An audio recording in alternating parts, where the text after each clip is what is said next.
Hey guys, I just wanted to show you what I've been doing with all these tomatoes that I'm getting. Let me show you what I'm starting with now.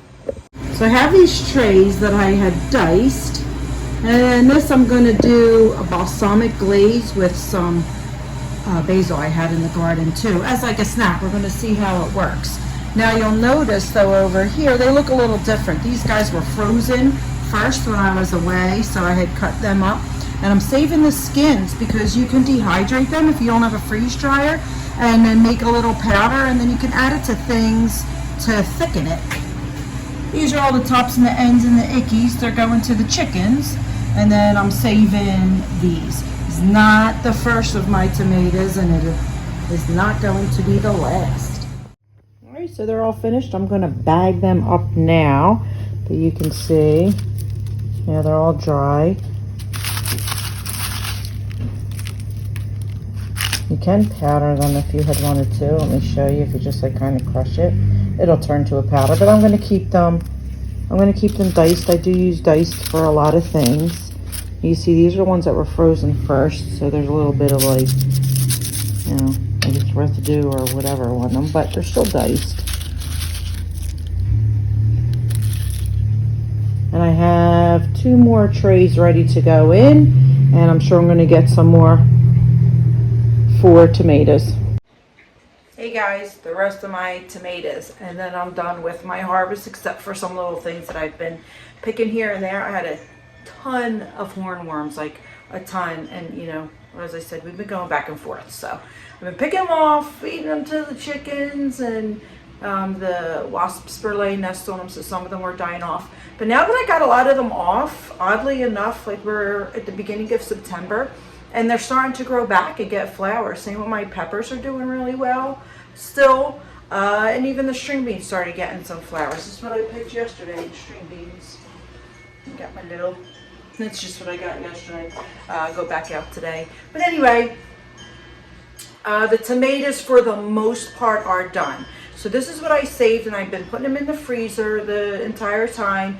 But this is mostly San Marzano, and I do have a couple of Amish paste tomatoes in there. What I'm going to do is I'm going to throw it in a pot and cook it down and make like a gravy, which is like a spaghetti sauce. So I'm going to do that, and then I'm going to can it, and then that's it. And then I'm done for my tomatoes. But let me show you what I got.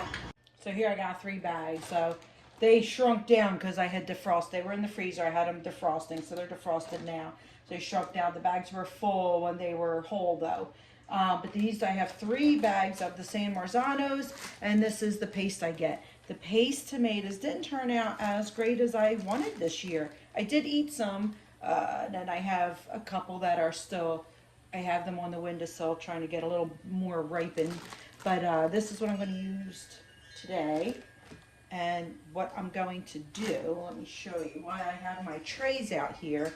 These are my freeze drying trays.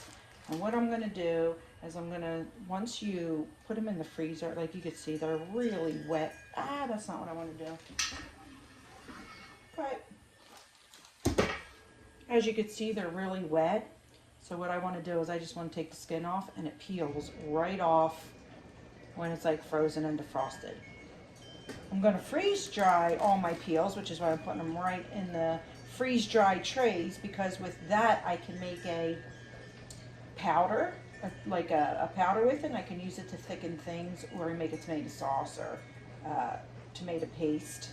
So all these I'm going to freeze dry, and all these tomatoes I'm going to put whole in my pot here, in my big old pot.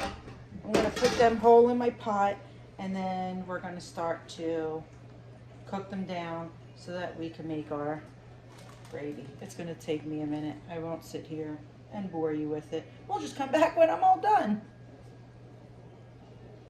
Okay, so I'm getting 2 trays of skins, which were easy to come off, just time consuming, but they slide right off. And I have a nice bit of tomatoes here. I had already added some onions, garlic, and seasoning to it, but you'll see it's the pot's filled. We're going to cook this down, and then I'll blend it up and we'll start canning. Okay, so we are ready to throw this in the canner. All right, right, guys, that was it for my tomatoes and what I had gotten from the garden. So the final count is I had gotten 6 of the Mylar bags, the freeze-dried bags of the diced tomatoes, which I could use for sauce, paste, anything really, or diced. And then I have 2 bags of the powdered tomatoes, already powdered, not diced. 1 bag of those balsamic glazed ones that we were going to use as a snack, and then 9 jars of a spaghetti gravy. And then I have 1 extra container that I'm using for tonight's dinner. So that's a pretty nice haul for my tomatoes. And then of course we've been eating them throughout the summer, and I still have more that are coming, and we've made other things with them. So if you have a garden, tomatoes are a good one to grow in it, and they're easy. You can even put them in a pot. And even if you get a few tomatoes just for the summer, that's better than nothing. All right, I'll see you guys on the next adventure.